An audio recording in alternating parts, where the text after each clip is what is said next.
Charlie Chaplin केवल विश्व प्रसिद्ध हास्य अभिनेता ही नहीं थे, बल्कि वे सिनेमा इतिहास के सबसे प्रभावशाली फिल्मकारों में भी गिने जाते हैं। मूक फिल्मों के युग में उन्होंने अपने प्रसिद्ध पात्र द ट्रैम्प के माध्यम से विश्वव्यापी लोकप्रियता प्राप्त की। उनका बचपन अत्यंत कठिन परिस्थितियों में बीता।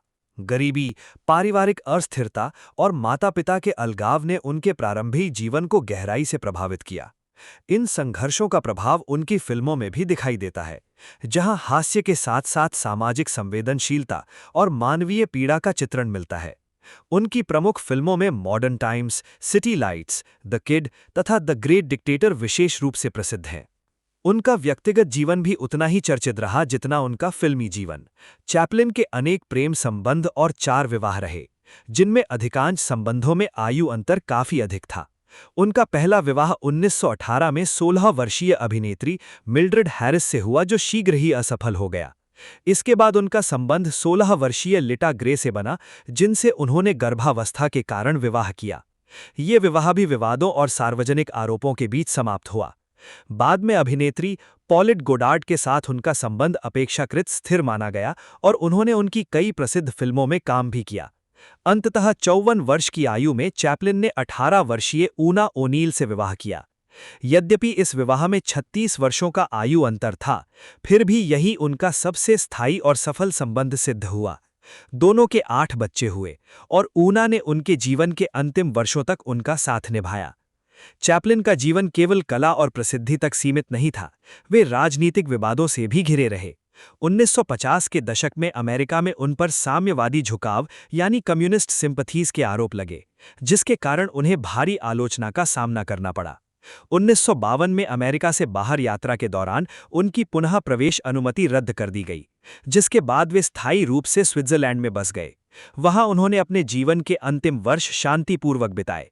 1977 में उनका निधन हुआ, लेकिन आज भी उन्हें विश्व सिनेमा के सबसे महान कलाकारों और सांस्कृतिक प्रतीकों में गिना जाता है। ये विवरण इंटरनेट स्रोतों से केवल पृष्ठभूमि को समझने हेतु लिया गया है, ताकि आगे उनकी कुंडली में बहु संबंधों यानी मल्टीपल रिलेशनशिप्स और वैवाहिक जीवन के ज्योतिषीय संकेतों का अध्ययन किया जा सके।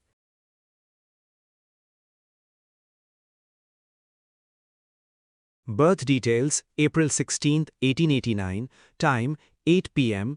Place: London Colney, United Kingdom.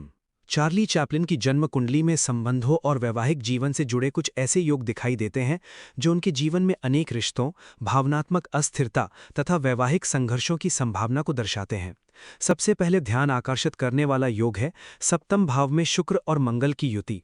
सिद्धांत कहता है, यत्र यत्र कुजो भवेत शुक्रस्य संगतः सदा तत्र तत्र स्त्रीषु रागः स्यात्। अर्थात जहां मंगल शुक्र के साथ स्थित हो, वह स्त्रियों के प्रति प्रबल आकर्षण और आसक्ति उत्पन्न होती है। इस कुंडली में मंगल सप्तमेश होकर स्वयं सप्तम भाव में स्थित है तथा उसके साथ लग्नेश शुक्र और सूर्य भी स्थित हैं। सप्तम भाव विवाह, संबंध और साझेदारी का भाव माना जाता है, इसलिए यहाँ शुक्र मंगल की युति संबंधों को जीवन का अत्यंत सक्रिय और प्रमुख विषय बना सकती है। ये योग व्यक्ति को प्रेम, आकर्षण और भावनात्मक जुड़ाव की ओर अधिक प्रवृत्त कर सकता है, जिसके कारण जीवन में एक से अधिक महत्वपूर्ण संबंध बनने की संभावना भी बढ़ जाती है। दूसरा महत्वपूर्ण योग शनि का सप्तम भाव पर प्रभाव है। मत के अनुसार शुक्रः शनि युतो वा दृष्टः दार सौख्यम विनाशयेत। अर्थात यदि शुक्र शनि से युक्त हो या शनि से पीड़ित हो तो वैवाहिक सुख में कमी या बाधा आती है। यहाँ शनि दशम भाव में स्थित होकर अपनी दृष्टि सप्तम भाव पर डाल रहा है, जहाँ शुक्र, मंगल और सूर्य स्थित हैं। शनि का प्रभाव संबंधों में दूरी, मानसिक ठंडापन, असंतोष, देरी या बोझ जैसी परिस्थितियां उत्पन्न कर सकता है। जब शुक्र जैसे संबंध और प्रेम के कारक ग्रह पर शनि का प्रभाव आता है, तब व्यक्ति को संबंधों में स्थायित्व बनाए रखने में कठिनाई अनुभव हो सकती है। ये योग बाहरी सफलता के बावजूद निजी जीवन में भावनात्मक अपूर्णता का संकेत दे सकता है। तीसरा महत्वपूर्ण तत्व सप्तम भाव में सूर्य की स्थिति है। सिद्धांत कहता है, सूर्य सप्तमे जातः स्त्री भी दुखम लभेत नरः। अर्थात सप्तम भाव में सूर्य होने पर व्यक्ति को दाम्पत्य या स्त्री पक्ष से कष्ट प्राप्त हो सकता है। सूर्य स्वभाव से अहंग, आत्मसम्मान और प्रभुत्व का ग्रह माना जाता है। जब ये विवाह भाव में स्थित होता है, तब संबंधों में अहंकार, मतभेद, नियंत्रण की भावना अथवा टकराव की स्थितियां उत्पन्न हो सकती हैं। विशेषतः जब सूर्य, शुक्र और मंगल जैसे ग्रहों के साथ स्थित हो, तब संबंधों में तीव्र आकर्षण के साथ साथ अस्थिरता और संघर्ष दोनों देखने को मिल सकते हैं। सिद्धांत कहता है, तृतीयम भ्रातृ साहस पराक्रम स्थानम, अर्थात तृतीय भाव साहस, पहल, प्रयास और इच्छा शक्ति का प्रतिनिधित्व करता है। वहीं लाभ स्थानम तो एकादशम कामना सिद्धिदायकम, अर्थात एकादश भाव इच्छाओं की पूर्ति, अभिलाषाओं और लाभ का भाव माना गया है। इस कुंडली में एकादशेश सूर्य मेष राशि में उच्च का होकर सप्तम भाव में स्थित है तथा उस पर तृतीयेश गुरु की दृष्टि पड़ रही है। तृतीय भाव की साहसिकता और एकादश भाव की कामना पूर्ति जब आपस में संबंध बनाती है, तब व्यक्ति अपनी इच्छाओं की पूर्ति के लिए अधिक सक्रिय, आत्मविश्वासी और पहल करने वाला हो सकता है। ये योग संबंधों के क्षेत्र में भी प्रबल इच्छाओं, सामाजिक आकर्षण और अनेक भावनात्मक अनुभवों की ओर झुकाव बढ़ा सकता है। इसके अतिरिक्त मंगल का अग्नि तत्व की राशि में स्थित होना भी महत्वपूर्ण माना जा सकता है। ज्योतिष में मंगल साहस, ऊर्जा, आकर्षण, काम प्रवृत्ति और पहल करने की क्षमता का प्रतिनिधित्व करता है। जब मंगल मेष, सिंह या धनु जैसी अग्नि राशियों में स्थित होता है, तब उसकी स्वाभाविक ऊर्जा और अधिक तीव्र हो जाती है। ऐसे व्यक्ति में उत्साह, आवेग और संबंधों में शीघ्र पहल करने की प्रवृत्ति दिखाई दे सकती है। ये स्थिति व्यक्ति को संबंधों के प्रति अधिक सक्रिय और आकर्षण के मामलों में साहसी बना सकती है। चूंकि यहाँ मंगल सप्तम भाव से भी जुड़ा हुआ है, इसलिए ये योग संबंधों को जीवन का अत्यंत सक्रिय क्षेत्र बना सकता है और व्यक्ति को बार बार भावनात्मक या रोमांटिक अनुभवों की ओर प्रेरित कर सकता है। चंद्रमा का वायु तत्व की राशि में होना भी इस संदर्भ में महत्वपूर्ण माना जा सकता है।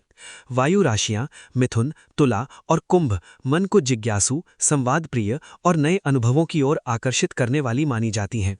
चंद्रमा मन और भावनाओं का कारक ग्रह है, इसलिए जब वो वायु तत्व में स्थित होता है, तब व्यक्ति नए लोगों से जुड़ने, सामाजिक संपर्क बढ़ाने और मानसिक उत्तेजना प्राप्त करने की ओर अधिक रुचि रख सकता है। ऐसी स्थिति व्यक्ति को एक ही प्रकार के अनुभव तक सीमित न रखकर विविध संबंधों, विचारों और भावनात्मक अनुभवों की ओर आकर्षित कर सकती है। इससे संबंधों में परिवर्तनशीलता और नए जुड़ावों की संभावना बढ़ सकती है। इसके साथ ही सप्तमा विवेका के एक सिद्धांत में कहा गया है, if the lord of the 8th house is in the first और the 7th house, the person will have 2 wives, अर्थात यदि अष्टमेश प्रथम या सप्तम भाव में स्थित हो तो एक से अधिक विवाह या संबंधों की संभावना बन सकती है। इस कुंडली में अष्टमेश शुक्र सप्तम भाव में स्थित है। अष्टम भाव गुप्त संबंधों, गहन भावनात्मक परिवर्तन और वैवाहिक जटिलताओं से जुड़ा माना जाता है, जबकि सप्तम भाव विवाह और साझेदारी का प्रतिनिधित्व करता है। जब अष्टमेश सप्तम भाव में आता है, तब संबंधों के जीवन में गहराई, तीव्रता और परिवर्तनशीलता बढ़ सकती है।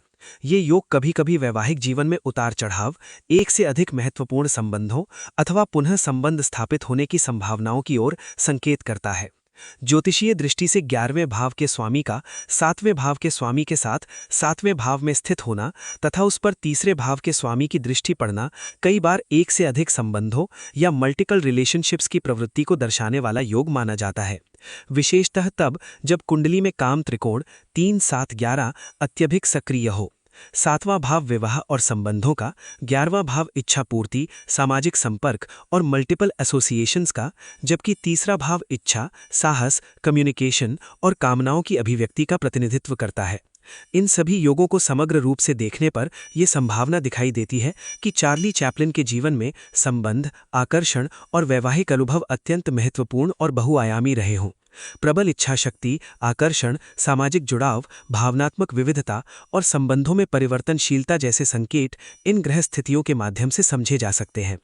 ये विश्लेषण केवल पारंपरिक ज्योतिषीय सिद्धांतों के अध्ययन और उनके संभावित जीवनगत प्रभावों को समझने के उद्देश्य से प्रस्तुत किया गया है।